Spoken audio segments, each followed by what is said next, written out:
Hello student, I am Assistant Professor Yeshwant Bora from Hazard School of Law, and today we'll be discussing about the applicability of Indian Penal Code and its extraterritorial and interterritorial jurisdiction.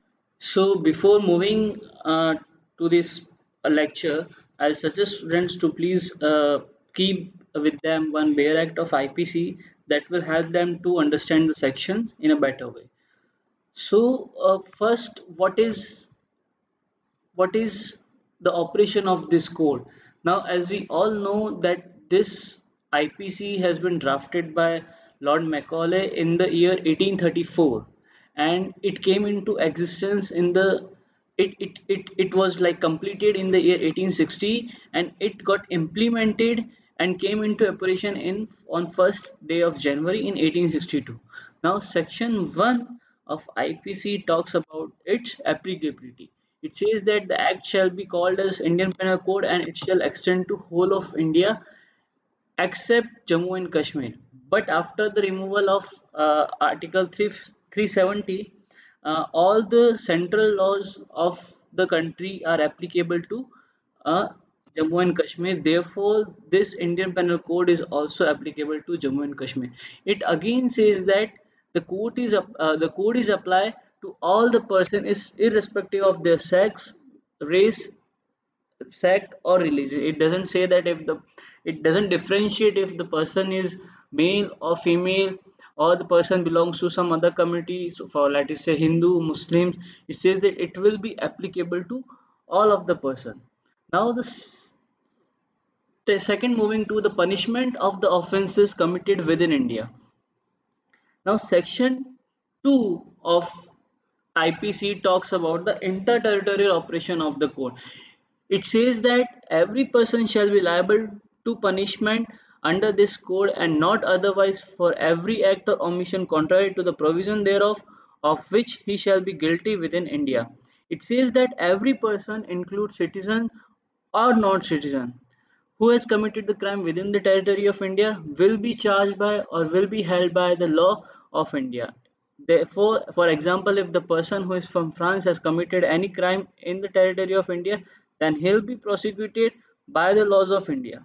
Okay, now moving to our next slide, it talks about the exception to section 2. What are the exceptions to the section 2? Now, the first exception is president and governor. Now, president and governor are exempted under Article 361 of the Constitution of India from any of the jurisdiction of the court. It says that till the president or governor is holding or serving the nation, they cannot be charged by any of the court. Now, second exception is alien enemies. It talks about that whenever any person during the act of war has been caught by any country, then he cannot be charged by the particular criminal court. He'll be charged by the martial laws. Every country have their own martial laws, as we all know. Therefore, they will be charged by those martial law.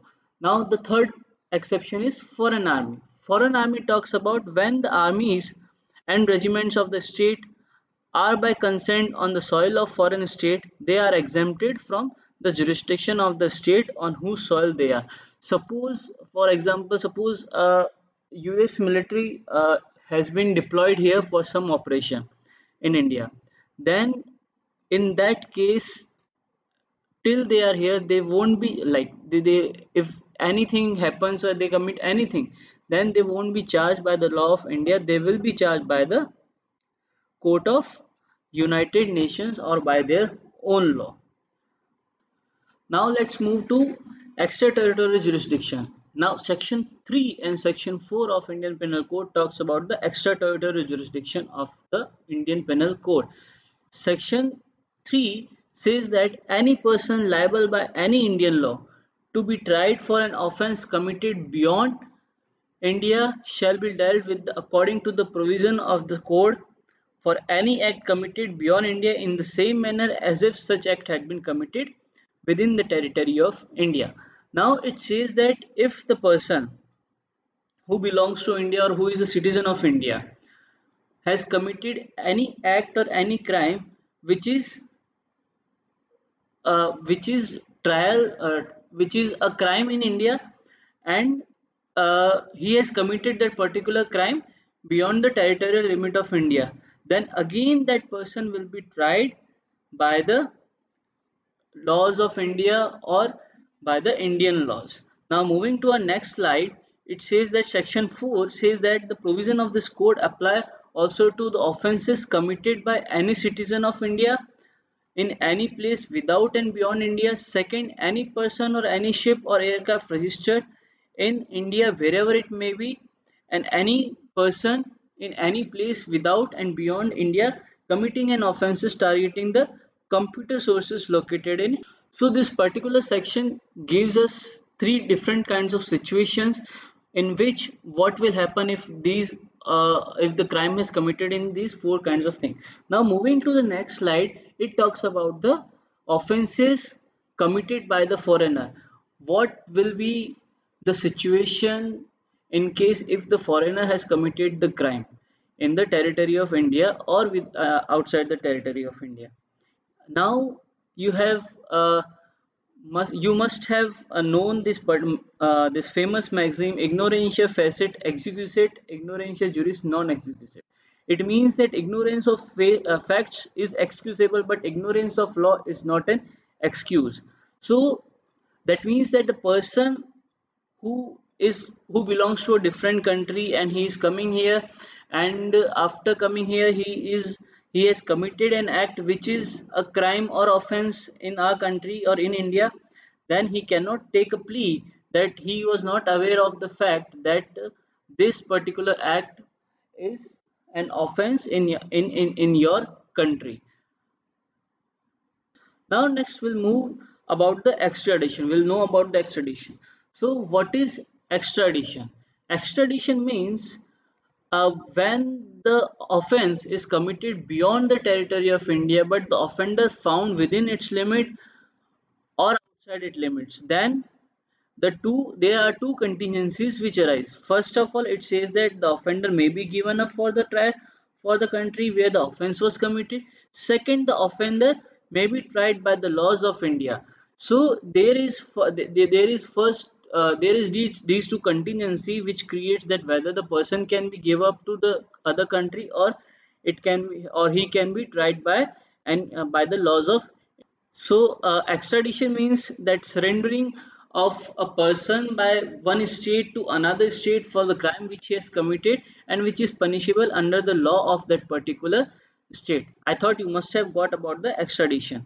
Now, moving to another slide, what if the offence is committed on the high seas? Now, the jurisdiction to try an offences on a high sea is popularly known as Admiralty jurisdiction. It says that generally the ships who are known generally the ships on whom the crime has been committed will be the person will be prosecuted by the country of that particular by the country of that ship of which he is holding the flag. I'll make it clear that generally these particular ships or you can say boats, ships, or flights, they are the floating territory of the countries. So, if any person who has committed the offense on high sea, on the ship or on the aircraft registered on India, then the person will be dealt by the law of India. And it is vice versa. If the person committed the crime of on the ship which is registered on the name of the different country or the other country, then it will be dealt by the laws of other country. So I hope you must have got the idea or you must have got the concept about the applicability and the interterritorial and extraterritorial of jurisdiction of the Indian Penal Code. And that's all for today. See you in next lecture. Till then, study hard, study well, and if there is query you can always ask me. So thank you.